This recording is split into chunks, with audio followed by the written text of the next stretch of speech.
بندہ حاضر ہوتا ہے وہ کہتا ہے اے اللہ کے ولی میں آقا کا دیدار کرنا چاہتا ہوں، آقا کو دیکھنا چاہتا ہوں، کونین کے والی کا دیدار کرنا چاہتا ہوں، کوئی نسخہ دے دیجیے، آپ میرے مرشد ہیں، بتا دیجیے آقا کا دیدار کیسے ہوگا۔ مرشد نے فرمایا آج رات کا کھانا میرے ساتھ کھانا، آج رات کو دعوت ہے، آج دعوت ہے، آج رات کا کھانا میرے ساتھ کھانا۔ وہ مرشد کی بارگاہ میں حاضر ہوا، مرشد نے کھانا کھلایا۔ اولیاء کا کھانا بھی عجیب ہوتا ہے، کبھی کبھی اولیاء کھانا کھلاتے ہیں اور کھانا کھلا کر دل کی بیماریوں کا علاج کرا دیتے ہیں، دلوں کو چمکا دیتے ہیں۔ اور کبھی کبھی ایسے اولیاء بھی ہوتے ہیں جو کسی کے مرض کا علاج کرنے کے لیے خود بیمار بن جاتے ہیں۔ خواجہ نظام الدین اولیاء محبوب الہی رحمہ اللہ کا واقعہ مجھے یاد آ رہا ہے۔ آپ بیمار ہو گئے تو آپ کو بتایا گیا کہ ایک غیر مسلم ہے جو کچھ پڑھتا ہے، کچھ دم کرتا ہے، ایک غیر مسلم ہے جو اپنا کچھ کلام پڑھتا ہے، دم کرتا ہے، اور سنا ہے کہ اس کے دم میں بڑا اثر ہے جو کچھ بھی وہ پڑھتا ہے۔ خواجہ نظام الدین اولیاء رحمۃ اللہ تعالی علیہ اس کے پاس چلے گئے، اس نے کچھ پڑھا، جو کچھ بھی پڑھا، اب فوراً سے احتیاط ہو گئے، فوراً سے احتیاط ہو گئے۔ آپ سے احتیاط ہوتے ہیں تو فرماتے ہیں تیرا کون سا عمل ہے جس کی وجہ سے تو نے جو پڑھا ہے میں ٹھیک ہو گیا؟ اب کوئی سوچ سکتا ہے کہ اللہ کا ولی کسی ایسے بندے کے پاس کیوں جائے گا، یہ آپ کو پتا چل جائے گا کیوں جائے گا۔ اور خواجہ نظام الدین اولیاء محبوب الہی کیوں گئے تھے؟ فرمایا تو نے کیا کیا، تیرا عمل کیا ہے، تیرا مجاہدہ کیا ہے، تیری محنت کیا ہے، تو کیا کرتا ہے جس کی وجہ سے تیری زبان میں ایسی تاثیر ہے کہ تو نے کچھ پڑھا میں ٹھیک ہو گیا۔ اس نے کہا مسئلہ یہ ہے میں ہمیشہ اپنے نفس کی مخالفت کرتا ہوں، میرا نفس جو کہتا ہے میں اس کا الٹ کرتا ہوں۔ نفس کہتا ہے ٹھنڈا پانی پی میں گرم پیتا ہوں، نفس کہتا ہے چاول کھا میں روٹی کھا لیتا ہوں، جو نفس کہتا ہے اس کی ضد میں اس کا الٹ کرتا ہوں تو اتنی تاثیر پیدا ہوگی، یہی میرا مجاہدہ ہے۔ خواجہ نظام الدین اولیاء محبوب الہی رحمۃ اللہ تعالی علیہ نے فرمایا اچھا یہ بات ہے، آپ نے اس کے کان میں کچھ کہا، کان میں کچھ کہا، ایک جملہ کہا، پھر اس کے بعد کچھ نہیں کہا، پھر جو کہنا تھا وہ اسی نے پھر کہا، پھر ولی نے اور کچھ نہیں کہا۔ نگاہ ولی میں سیر دیکھی، بدلتی ہزاروں کی تقدیر دیکھی، کان میں کچھ کہا، اس نے کہا اشہد ان لا الہ الا اللہ واشہد ان محمدن عبدہ ورسولہ، کلمہ پڑھ کے مسلمان ہو گیا۔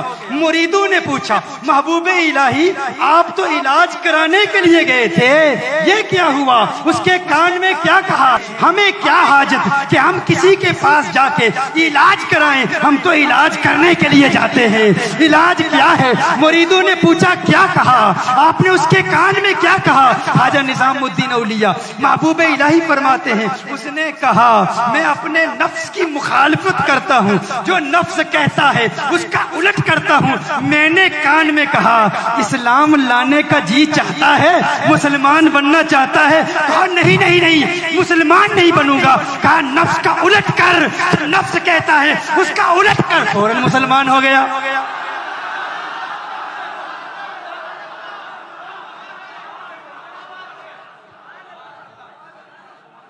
فوراً کلمہ پڑھ لے، تو یہ اولیاء کا طریقہ ہے۔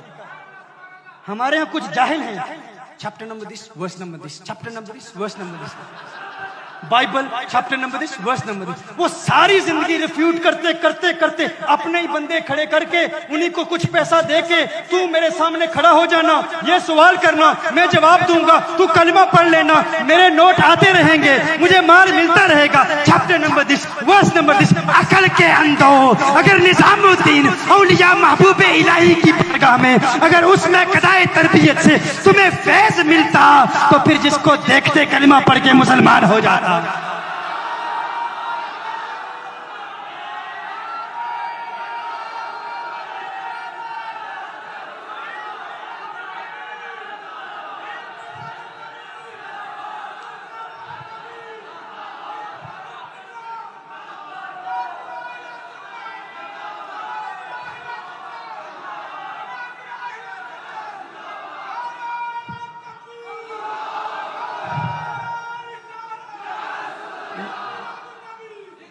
نہ دین آتا ہے، نہ درس نظامی پڑھتے ہیں، نہ عربی پڑھتے ہیں، بس انگلش کی کتابوں میں ترجمہ پڑھ کے عربک عبارت تک نہیں پڑھ سکتے. لیکن ہمارے بیچارے سیدھے سادے سنی بیچارے بہت بڑا عالم.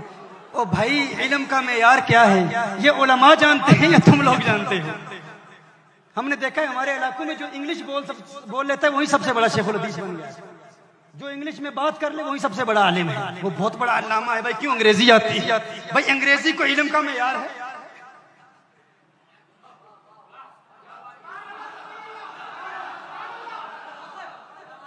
یہ وہ کہہ رہا ہے جو انگلش جانتا ہے.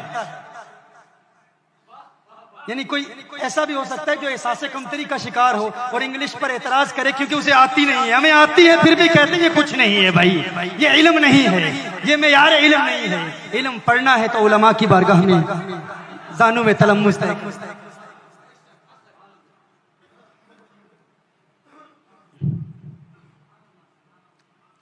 ہاں اس ولی اللہ کی بارگاہ میں وہ حاضر ہوتا ہے، آقا کا دیدار کرنا چاہتا ہے. کہا شام کا کھانا میرے ساتھ کھانا. کھانا کھلایا لیکن کھانا کم تھا، نمک بہت زیادہ تھا. نمک بہت زیادہ شیخ نے نمک ڈال دیا. اب شیخ کے ادب میں کچھ کہہ بھی نہیں سکتے. کھانا کھا لیا، نمک بھی زیادہ ڈالا اور پانی بھی نہ دیا. مرشد نے نمک بھی بہت ڈال دیا، پانی بھی نہ دیا. اب وہ ادبن کچھ کہہ بھی نہیں سکتا، شیخ کی بارگاہ میں حاضر ہے. شیخ نے فرمایا گھر جا کر پانی نہیں پینا، حضور کے دیدار کا نسخہ کل بتاؤں گا. اس نے کہا لیکن مرشد میرے دل میں تمنائیں مچل رہی ہیں، آرزو ہے، خواہشات ہیں، آقا کا دیدار ہو جائے. کہا واقعی خواہش ہے، واقعی دل میں آقا کی دیدار کی طلب ہے؟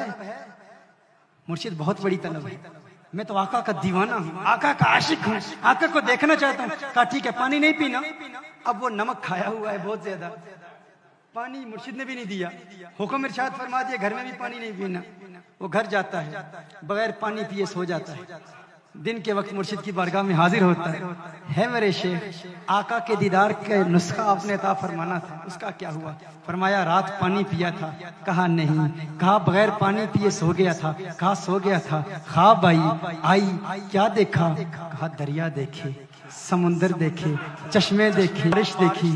جہاں نظر اٹھائی پانی ہی پانی نظر آیا، پانی کے علاوہ کچھ نہیں نظر آیا. مرشد نے فرمایا یہی میرا سبق تھا، یہی میری تعلیم تھی. تو کہتا ہے کہ تیرے دل میں محمد عربی کے دیدار کی طلب ہے، پیاس ہے، چاہت ہے. ارے سچی چاہت پیدا کر. اگر پانی پیاس سچی تھی، پانی پیاس بجھانے کے لیے تیری خواب میں آ سکتا ہے تو آمنہ کا لال کیوں نہیں آ سکتا؟ وہ بھی آئے گا. تو پیاس تو پیدا کر، تو طلب تو پیدا کر، تو طلب تو پیدا کر، تو عشق تو پیدا کر، تو دیوانگی تو پیدا کر، پارتگی تو پیدا کر. اس کے مصطفیٰ میں اپنے دل کو چمکا دے. دیکھ آمنہ کا لال آئے گا، دیدار کرائے گا اور تیرے دل سے یہ آواز آئے گی اب میری نگاہوں میں جچتا نہیں کوئی، جیسے میری سرکار ہے ویسا نہیں کوئی.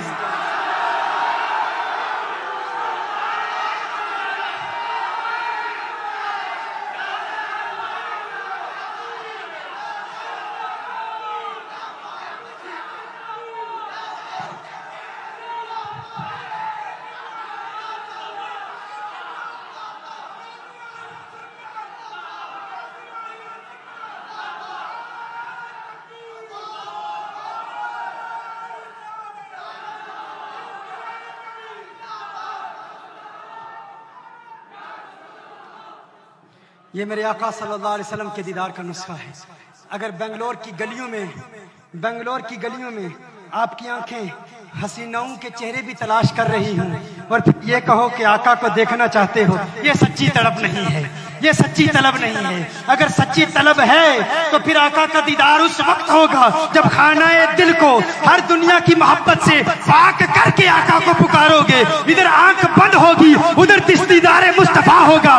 جب دیدار ہوگا پھر دل سے آواز آئے گی کچھ ایسا کر دے میرے کردگار آنکھوں میں ہمیشہ نقش رہے، روئے یار آنکھوں میں انہیں نہ دیکھا کس کام کی ہے یہ آنکھیں کہ دیکھنے کی ہے ساری بہار آنکھوں میں.